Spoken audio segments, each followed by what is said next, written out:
सभी काम जो है माननीय मुख्यमंत्री जी भी बोले कि सभी काम जो है उचित प्लेटफॉर्म पर हो रहा है। अब इस पर उनका दावा करना, वो कौन कौन सा दावा किए हुए हैं और क्या क्या दावा कर रहे हैं, वो तो बिहार की जनता देख रही है कि किस तरह से उन्होंने 17 महीना में अराजक का स्थिति बिहार में पैदा कर दिया था। ये किसी से छुपा हुआ था। सरकार में सब कोई और सब कुछ बेलगाम है।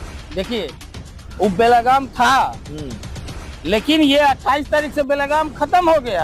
और वो स्थिति था ना कि वो जो 17 महीना में जो काम किए हुए हैं, ये तो धन्यवाद है माननीय मुख्यमंत्री नीतीश कुमार जी का, एनडीए सरकार के, कि उन्होंने जांच किया है। बेलगाम वो स्थिति ये कर दिए थे कि ये लोग जंगल राज पार्ट 2 शुरुआत कर दिए। तेजस्वी यादव कह रहे हैं कि 17 साल बनाम 17 में, तो आप ये बताइए कि आप 1.5 साल पहले, इसके पहले भी आप उप मुख्यमंत्री थे ना जी, क्यों नहीं दिए अगर आपको देना था तो?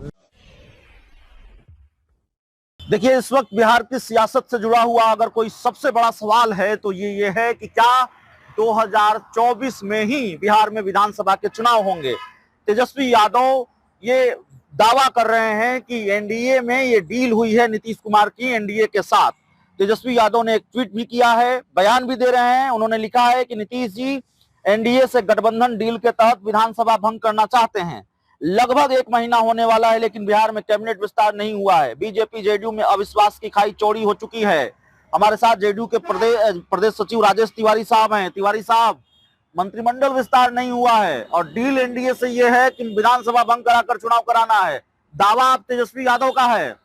देखिए, उनका क्या दावा है ये तो बात नहीं है, लेकिन जो माननीय मुख्यमंत्री जी जिस दिन शपथ लिए, 2 उप मुख्यमंत्री और साथ में मंत्री लोग लिए, समय के अनुसार से आने वाला बजट सत्र चल रहा है, आने वाला समय में मंत्रिमंडल विस्तार होगा। सभी काम जो है माननीय मुख्यमंत्री जी भी बोले कि सभी काम जो है उचित प्लेटफॉर्म पर हो रहा है। अब इस पर उनका दावा करना, वो कौन कौन सा दावा किए हुए हैं और क्या क्या दावा कर रहे हैं, वो तो बिहार की जनता देख रही है कि किस तरह से उन्होंने 17 महीना में अराजक का स्थिति बिहार में पैदा कर दिया था। ये किसी से छुपा हुआ था। मंत्रिमंडल विस्तार में तो देरी हो रही है तिवारी साहब, और इससे तेजस्वी यादव के दावे में दम दिखता है कि भाई विधानसभा भंग तो नहीं होने जा रहा। नहीं, वो उनका सोच है जी, लेकिन अभी तक ऐसा कहीं कुछ है नहीं। अब उनका बयान है, वो जो बयान देना चाहते हैं, जो लिखना चाहते हैं वो लिख सकते हैं। आगे भी तेजस्वी यादव ने लिखा है, उस पर भी बात कर लेते हैं।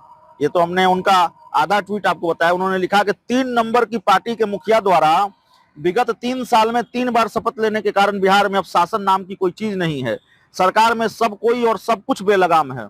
देखिए, वो बेलगाम था, लेकिन ये 28 तारीख से बेलगाम खत्म हो गया। और वो स्थिति था ना कि वो जो 17 महीना में जो काम किए हुए हैं, ये तो धन्यवाद है माननीय मुख्यमंत्री नीतीश कुमार जी का, एनडीए सरकार के, कि उन्होंने जांच किया है। बेलगाम वो स्थिति ये कर दिए थे कि ये लोग जंगल राज पार्ट 2 शुरुआत कर दिए। डर गए हैं आप लोग, तेजस्वी यादव ने इतना नौकरी दिया, उसके परसेप्शन का नुकसान कहीं हो जाएगा।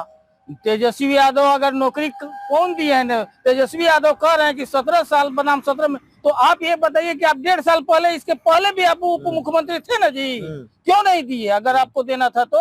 आपने तो 9 अगस्त 2022 को शपथ लिया और 12 तारीख को जो है आपने पूरे एएनआई को आप इंटरव्यू दिए थे, कहते कि हमको तो, हम बोले थे जब हम मुख्यमंत्री होंगे तब, जब हमारी सरकार होगी तब, और आप आपको क्रेडिट लेना चाह रहे हैं। जन विश्वास यात्रा पर निकले हुए हैं, बहुत हुंकार भर रहे हैं, बिहार में घूम रहे हैं। एक तरह से उन्होंने लोकसभा चुनाव और विधानसभा चुनाव दोनों का आगाज कर दिया है, चुनावी अभियान का आगाज। देखिए, ये देश में 2 पप्पू हैं। एक जो है केंद्रीय पप्पू हैं राहुल गांधी, वो भी जो है यात्रा पर निकले हुए हैं, और ये बिहार के पप्पू भी निकल गए यात्रा पर। दोनों पप्पू की जनता, चाहे वो देश की जनता हो चाहे बिहार की जनता हो, सीरियस नहीं लेती है। जिस तरह से पप्पू राहुल गांधी का यात्रा आगे बढ़ रहा है, कांग्रेस सिमट रही है, उसी तरह से यहाँ भी देखिए इनका जिस तरह से विधायक छोड़ रहे हैं यात्रा पर, जिस तरह से हो रहा है, ये जनता में किसी तरह से भरमाने की कोशिश है। लेकिन बिहार की महान जनता 14 करोड़ के, वो जान रही है कि इनका कहीं कोई आधार नहीं है। और ये जो दिखा रहे, आने वाला समय में इनका जो है, जो स्थिति जो खराब है, 40 में 40 जो है बिहार की जनता देगी। 40 के 40 बिहार की जनता देगी, ये दावा है जेडीयू का। इस रिपोर्ट में इतना ही, बहुत बहुत धन्यवाद।